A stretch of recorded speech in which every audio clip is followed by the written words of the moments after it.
So hello dear student, কেমন আছো? I hope প্রত্যেকে শুধু ভালো নয়, ভীষণ ভালো আছো। স্ক্রিনের উপর একটা প্রশ্ন লেখা আছে, তাই না? প্রশ্নটা কি আছে দেখো, the value of 1/sin 10 degree minus √3 by cos 10 degree is option A B C D, চারটে অপশন আছে। ওকে, তো চলো আমরা ফটাফট করে লিখে নিই প্রশ্নটা কি বলেছে। 1/sin 10 ডিগ্রি, তারপর মাইনাস √3 বাই cos 10 ডিগ্রি আছে। তো ঠিক আছে, নো প্রবলেম।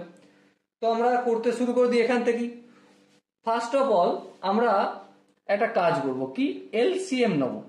এলসিএম নিলে কি হবে, sin 10 degree into cos 10 degree. এবার দেখো sin 10 ডিগ্রি sin 10 ডিগ্রি মিলে গেলে cos 10 ডিগ্রির সঙ্গে 1 গুণ হবে, তাহলে cos 10 ডিগ্রি হবে, minus cos 10 degree cos 10 degree মিলে যাবে sin 10 ডিগ্রির সঙ্গে √3 ইন্টু sin 10 ডিগ্রি হবে। আই হোপ এটা তোমরা জানো, ফালতু আমি বলে লাভ নেই।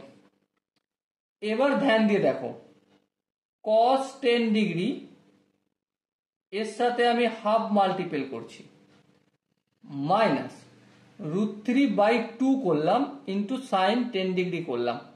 বলো কারো কোনো আপত্তি আছে? ডেফিনেটলি আপত্তি আছে। এই আপত্তিটা দূর করার জন্য আমাকে এখানে 2 দিয়ে গুণ করতে হবে, তবেই এটা প্রশমিত হবে। আর নিচে যেমন sin 10 degree into cos 10 degree আছে তেমন লিখতে হবে, ইকুয়াল টু 2 যেমন আছে তেমন করলাম। হাফ, সাইন কত ডিগ্রির মান হাফ? অবভিয়াসলি সাইন 30 ডিগ্রির মান হাফ। তো লিখে দাও sine 30 degree into cos 10 degree minus cos কত ডিগ্রির মান √3/2, অবভিয়াসলি cos 30 ডিগ্রির মান cos 30 degree into sign 10 degree. I hope এগুলো তোমরা জানো। এবার দেখো এখানে আমি 2 সাইন 10 করলাম ইন্টু cos 10 করলাম, 2 এনেছি নিচে, তাহলে উপরে আর একবার 2 দিয়ে গুণ করতে হবে। সো কি পেলাম, 2 দুগুণে 4।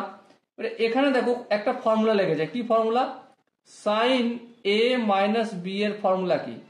সাইন এ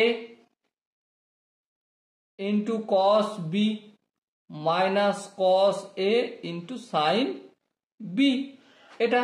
সো দেখো এখানে সাইন এ বলতে 30 আর বি বলতে 10, তাহলে সাইন এ মাইনাস বি লিখে দিলাম। আর এখানে 2ab, দেখো এখানে 2 ইন্টু সাইন 2 এর ফর্মুলা কি? সাইন 2a ইকুয়াল টু কি হবে, 2 into sign A into cos এ, এটাই হয়। সো এখানে আমরা সাইন 2 ইন্টু 10 লিখবো। সো দেখো আলটিমেট কি পেলাম, 4 into sine 20 divided by sine 10 দুগুণে 20। সো এই 20 কেটে গেল। সো আলটিমেট আনসার কত আসলো, 4। এবারে এখানে যে অপশনগুলো রয়েছে তার মধ্যে কোন অপশন ঠিক? অবভিয়াসলি অপশন ডি হবে আমাদের সঠিক আনসার। ওকে, আই হোপ প্রত্যেকে এই কোশ্চেনের কনসেপ্টটা বুঝতে পেরেছো। যদি কনসেপ্ট কোনো জায়গায় বুঝতে অসুবিধা থাকে, কনফিউশন থাকে, কি করতে হবে? কমেন্ট সেকশন রয়েছে, কমেন্টটা অবশ্যই জানাতে হবে। দেখা হচ্ছে নেক্সট ভিডিওতে, ততক্ষণ পর্যন্ত ভালো থেকো, সুস্থ থেকো এবং জয় হিন্দ।